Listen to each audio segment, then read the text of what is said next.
ఈరోజు శని జయంతి. శని భగవానుడి జయంతి రోజు జనరల్గా శని భగవానుడి రోజు నాడు అంటే శనివారం రోజు జనరల్గా గుళ్ళల్లో శని భగవానుడి దగ్గర తైలాభిషేకం చేయించడాలు, లేకపోతే ఏదైనా పూజ చేయించుకోవడం, లేకపోతే ఆయనకి ఏదైనా వస్త్ర సమర్పణ చేయడం లాంటివి చేస్తూ ఉంటారు. ఎవరికైతే ఏళ్ళనాటి శని జరుగుతోందో, శని మహాదశలు జరుగుతున్నాయో, శని భగవానుడి యొక్క అంతర్దశలు జరుగుతున్నాయో, శని భగవానుడి యొక్క ప్రత్యంతర దశలతో పీడింపబడుతున్నారో, లేదా అష్టమ శని అర్ధాష్టమ శనితో ఎవరైతే ఉన్నారో, మాధవి మాకు ఎలా తెలుస్తుంది మాకు అష్టమ శని అర్ధాష్టమ శని ఉంది లేదా అనేది? మీరు సింహరాశి అయితే మీకు అష్టమ శని జరుగుతోంది, మీరు ధను రాశి అయితే మీకు అర్ధాష్టమ శని జరుగుతోంది. అర్ధాష్టమ శని జరిగే వాళ్ళు, ఈ అష్టమ శని జరిగే వాళ్ళు కూడా చక్కగా ఈ రెమెడీ చేసుకోవచ్చు. ఇవాళ రోజు సాయంత్రం ఎక్కడైనా సరే ఒక శివాలయానికి కానీ హనుమాన్ ఆలయానికి కానీ వెళ్ళండి, పక్కా వెళ్ళండి.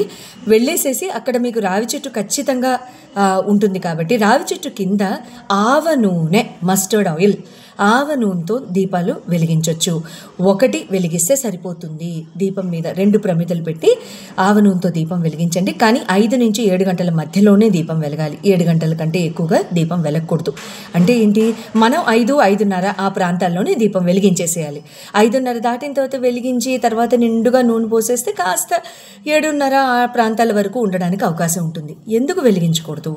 రావి చెట్టు కింద రాత్రిపూట దీపాలు జనరల్గా వెలిగించరు, రాత్రి పూజలు జనరల్గా చెయ్యరు. కాబట్టి సాయం సంధ్య వేళ వరకే ఈ పూజ రిస్ట్రిక్ట్ అవుతుంది. అలా అని ఒకవేళ పొరపాటున వెలిగించుంటే మీరు వెళ్ళిపోయి ఫిజికల్గా దాన్ని పాడు చేయటం లాంటిది, దీపాన్ని కొండెక్కించడం లాంటిది బలవంతంగా అలాంటివి దయచేసి చేయకండి. పొరపాటున వెలిగినా పర్వాలేదు, ఇబ్బంది ఏం లేదు. ఎందుకంటే మనసు శుద్ధిగా ఉండి చేసే పనే కాబట్టి ఇబ్బంది లేదు.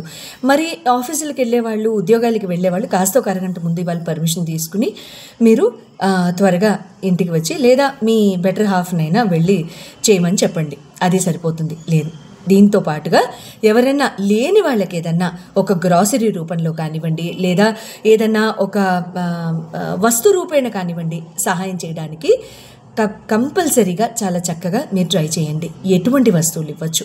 వర్షాకాలం వస్తుంది కదా, గొడుగులు ఇస్తే మంచిది, సంతోషం. గొడుగు కూడా శనీశ్వరుడి అండే కాబట్టి శనీశ్వరుడి అంటే ఏంటి, ఎవరికో నీడ ఇస్తున్నాం. ఎండలో నీడ అవుతుంది, వర్షంలో తోడవుతుంది. All the very best and good luck.